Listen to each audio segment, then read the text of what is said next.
वक्त रमाकांत की बस छूट गई थी। इसके कारण उसे ऑफिस पहुंचने में बहुत देर हो गई। जैसे ही वो ऑफिस पहुंचा, ऑफिस बॉय ने उसे बताया कि बॉस ने उसे अपनी केबिन में बुलाया है। रमाकांत समझ गया कि बॉस से आज उसे जबरदस्त डांट मिलने वाली है। तुम हद करते हो रमाकांत, ऐसे कैसे चलेगा? सॉरी सर, वो बस छूट गई थी इसलिए लेट हो गया। मैं लेट के लिए कुछ नहीं कह रहा, वैसे भी महीने में 10 दिन तो तुम लेट ही आते हो। मैं कह रहा हूँ सेल्स के लिए। ये तीसरा महीना है, तुमने एक भी वाटर प्यूरिफायर नहीं बेचा है। देखो, मैं इस तरह मुफ्त में तुम्हें सैलरी नहीं दे सकता। नहीं सर, मैंने तो 3 प्यूरिफायर। रमाकांत के बॉस उसे डांट ही रहे थे कि तभी उनके दरवाजे पर नॉक हुई। उन्होंने कम इन कहा तो रमाकांत के साथ ही काम करने वाला प्रभाकर अंदर आया। उसे देखते ही बॉस खुश हो गए। सर, आपने मुझे बुलाया था? अरे आओ आओ प्रभाकर, ये लो तुम्हारे लिए। बॉस प्रभाकर को एक लिफाफा देते हैं। प्रभाकर उसे खोलकर देखता है। उसमें एक लेटर होता है जिसमें उसके प्रमोशन की बात लिखी होती है। Promotion? Thank you so much sir. अरे प्रभाकर, कुछ सेल्स टिप्स इस रमाकांत को भी दे दो।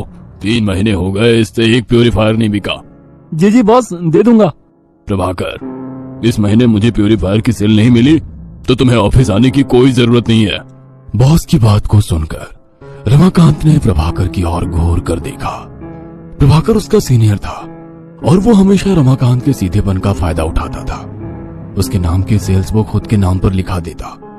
3 महीने से रमाकांत ने जो भी सेल की थी उसने उस पर अपना नाम चढ़ा लिया।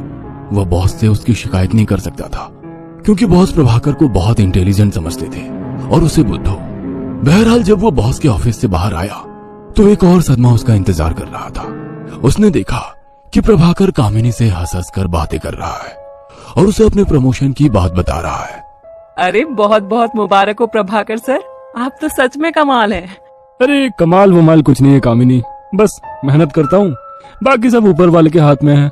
अच्छा कामिनी, अगर तुम आज फ्री हो तो हम शाम को कॉफी पीने चले?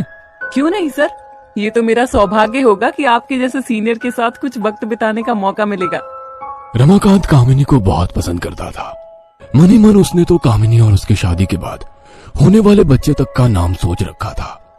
लेकिन उस दिन कामिनी और प्रभाकर को हंस हंस कर बातें करते देख वह बहुत उदास हो गया। उसने मन ही मन एक निर्णय लिया और उसी समय ऑफिस से निकल गया। उसके बाद वो शहर के पास वाली नदी के पास गया। उसके ऊपर बने पुल से नदी की ओर झांक कर सोचने लगा, क्या भगवान, मेरे जैसे लोग आप बनाते ही क्यों हैं?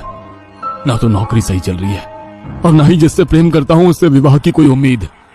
अरे हम जैसे लोग बोझ है, बोझ। आज धरती से ये बोझ कम कर रहा हूं। मैं आ रहा हूं आपके पास, आपसे मुझे बहुत सवाल भी करने हैं।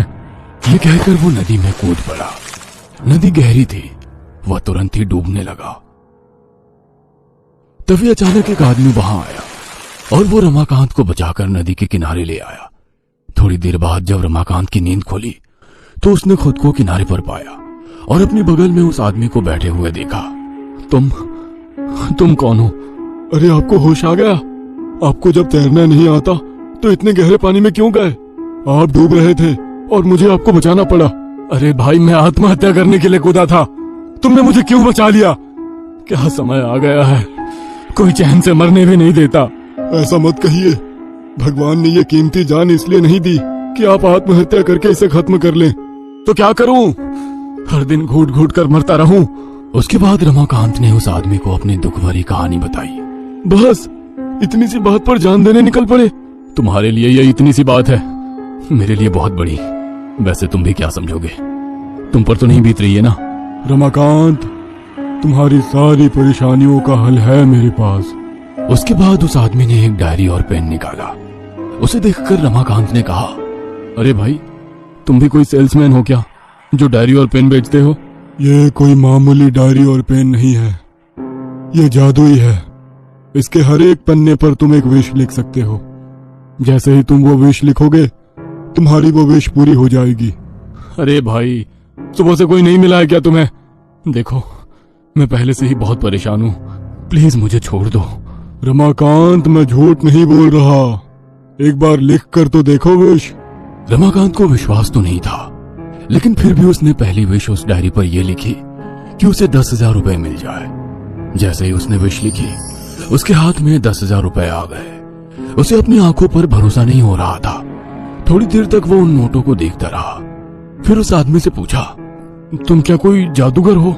नहीं, मैं जादूगर नहीं, जिन्न हूँ। तुम फिर से शुरू हो गए। भला जिन्न भी कहीं ऐसे होते हैं? होते हैं रमाकांत, हम किसी का भी रूप धारण कर सकते हैं। वैसे अब तो तुम्हें विश्वास हो गया ना कि ये जादुई डायरी और पेन है जो तुम्हारी हर विश को पूरी कर सकता है? हाँ। ठीक है, फिर आज से ये तुम्हारा हुआ। तुम इसके हर एक पन्ने पर अलग अलग विश लिखो, उसे पूरी करो और खुश रहो। लेकिन क्या?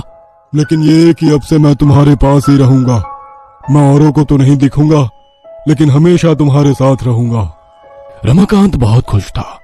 उसे लग रहा था अब वो अपनी हर ख्वाहिश पूरी कर सकता है। उस दिन रमाकांत अपने घर में चैन की नींद सोया। अगले दिन उसने उस डायरी के एक पन्ने में एक बहुत बड़े घर की विश लिखी। वो किराए के छोटे से घर में रहकर तंग आ चुका था। तुरंत ही उसे एक आलीशान घर मिल गया। फिर उसने एक महंगी कार की विश की, वो भी पूरी हो गई। लाखों रुपए मांगे, वो भी मिल गए। कुछ महीनों बाद अब वो पुराना रमाकांत नहीं रहा, बल्कि वो जाना माना रईस रमाकांत हो चुका था। एक दिन अपने बड़े से स्विमिंग पूल में तैरते हुए उसे प्रभाकर की याद आई। मेरे सीनियर प्रभाकर ने मुझे बहुत बेवकूफ बनाया है, मेरा हक मारा है। अब उसे इसकी सजा मिलनी चाहिए। अब मैं बताता हूं उसे कि दूसरे का हक मारने का अंजाम क्या होता है। उसके चलते मेरी नौकरी खतरे में आई थी ना, अब उसकी नौकरी भी नहीं बचेगी। उसके बाद रमाकांत ने उस डायरी में लिखा कि प्रभाकर बीच मीटिंग में सबके सामने बॉस को जूते से मारे। इधर उसने विश लिखा, उधर वो पूरा हो गया। प्रभाकर के जूता मारने के कारण उसके बॉस ने उसे नौकरी से निकाल दिया। रमाकांत ये जानकर बहुत खुश हुआ। अब तो रमाकांत उस डायरी और पेन से कहीं गैर जरूरी चीजों की मांग भी करने लगा। धीरे धीरे डायरी के पन्ने कम होने लगे। एक दिन जब डायरी में सिर्फ आखिरी पन्ना बचा तो उसे अपनी मोहब्बत कामिनी की याद आई। आज मेरे पास सब कुछ है, सब कुछ, दौलत, शौहरत, महंगी गाड़ी, आलीशान घर, बस मेरी महबूबा कामिनी ही नहीं है। मुझे नहीं लगता है अब उसे मेरे पास आने से कोई दिक्कत होगी। रानी की तरह रखूंगा मैं उसे, रानी की तरह।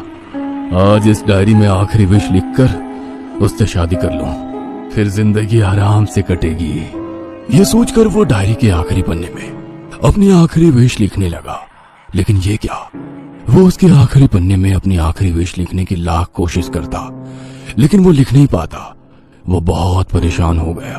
परेशान होकर वो जिन्नों को बुलाने लगा। अचानक वो जिन्न उसके सामने प्रकट हो गया। जिन भाई, ये देखो, तुम्हारी जादुई डायरी और पेन खराब हो गई है। मैं इस पर अपनी आखिरी विश लिखना चाह रहा हूँ, लेकिन मैं लिख नहीं पा रहा। प्लीज तुम मेरी मदद कर दो ना। रमाकांत, इस डायरी की एक बात तो मैं तुम्हें बताना ही भूल गया। इसके आखिरी पेज पर तुम नहीं लिख सकते। इसके आखिरी पेज पर मैं अपनी विश लिखूंगा। तुम्हारी विश? उसके बाद जिन ने रमाकांत से कहा, हाँ रमाकांत, मेरी विश, क्योंकि तुम इंसानों की कोई भी विश कभी आखिरी नहीं होती। यह मिल जाए तो वो चाहिए, वो मिल जाए तो ये चाहिए, ये पूरा हो गया तो वो पूरा करना है, वो पूरा हो गया तो फिर कुछ और पूरा करना है। पूरी जिंदगी उसे कुछ ना कुछ चाहिए। अरे ये तो गलत है, मेरी आखिरी विश तो पूरी ही नहीं हुई है। मैंने कहा ना, कोई विश आखिरी नहीं होती। तुम्हारी विश क्या है? तुम क्या लिखने वाले हो इस पन्ने पर? मैं आज से तुम्हारे जैसा, यानी इंसानों के जैसा जीवन जीना चाहता हूँ, और आज से तुम जिन्न की तरह जियोगे। अरे ऐसा मत करो भाई, मुझे नहीं बनना जिन्न, मुझे आदमी ही रहना है। तो इसके लिए तुम अपनी तरह ही एक लालची इंसान को खोजो, उसकी मदद करो जैसे मैंने तुम्हारी की थी, फिर ये विश वाली डायरी उसे दे दो। ये कहकर जिन्न ने उस डायरी में अपनी विश लिख दी। उसके बाद वो इंसान में तब्दील हो गया और रमाकांत जिन्न में। रमाकांत के लालच और आखिरी विश की चाहत ने उससे उसका सब कुछ छीन लिया।